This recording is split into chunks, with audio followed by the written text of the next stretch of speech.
Abandoned ship. Abandoned ship. Abandoned ship. Abandoned ship. Abandoned ship. Hopefully it's given something for audiences to think about their relationship with the river and water in general.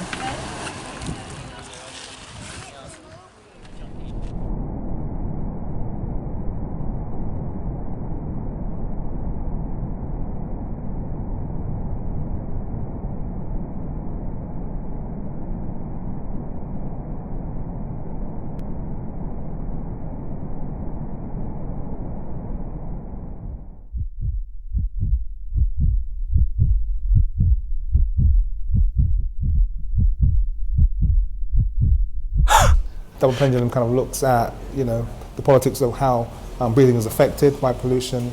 It looks at the different lung capacities of male and female. It looks at how race impacts on how we breathe, and also, how where we live geographically kind of impacts on how we breathe. So if you're some sort of bug or a mosquito, these are the sounds you really don't want to hear, because it means you're going to be dead very, very soon. So I'm just going to play them very briefly, and then we can go on with the evening. On the walk, you will be able to listen to the bats flying about, finding food through the detector. The signal from the bats will be fed into like a smartphone, so you'll be able to hear and see the calls at the same time. I was intrigued to have a conversation with Professor Frank Kelly and the potential to respond to some of the underlying ideas and phenomena, and how his research gave a very particular sense of the body.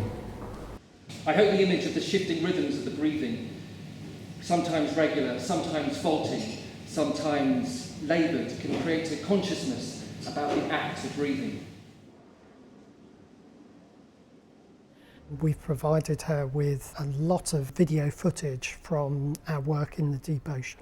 We've talked at length about our work, which is a kind of cross between science and exploration, because we often go to places where other humans have not been previously. So I hope that people might walk away with a kind of odd sense of everything being kind of, even if it's very subtle, sort of saturated with that kind of human impact.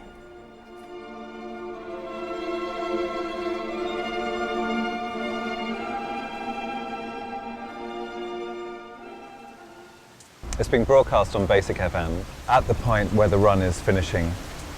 So it's very directly aimed at people who have completed the race, either as runners or as spectators, and are kind of going home and have finished. The water's been rising so fast.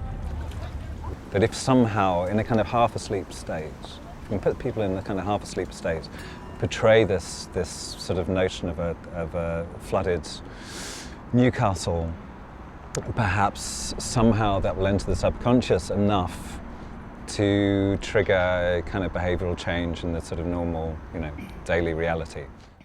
Okay. So counting down from 10. 10. 9. 8. We demand truth and we demand facts, but frankly, when we get them, we tend to hide away from them. So what do? I think we do respond to stories, to human emotions. We respond to art, we respond to poetry, and we're moved by these things, and that's the whole point. But we're not moved by science. It's an upbeat message that if we are honest about where we are, and we're probably getting to the point where we're on the cusp of almost leaving it too late, then we still have some opportunities to make some changes that could deliver a climate resilient and livable future. Now to our hamstring curl. That's it. You've got it. The most important thing is to keep the system going. That's it. Keep it moving now. Keep consuming all the time. That's what it's all about. This September in Bristol, community members who live work or find community somehow within a flood risk area of the city, join together to take a sports pitch marker around the edge of the flood risk zone and over a 2-week period demarcate an extensive area of the city using this chalk marker to create a long chalk line. Working with the invisible dust in Rethink environment was really beneficial to the display because they add another layer of interpretation to the content that we are talking about. Often there's the voice of the museum, there's the curators, we have our beautiful objects, we interpret them, we ask our visitors to interpret them, but having this another perspective from contemporary artists to talk about our objects adds an opening, and I'd say it creates another kind of accessible means for people to really think about work that's produced and the history of our objects.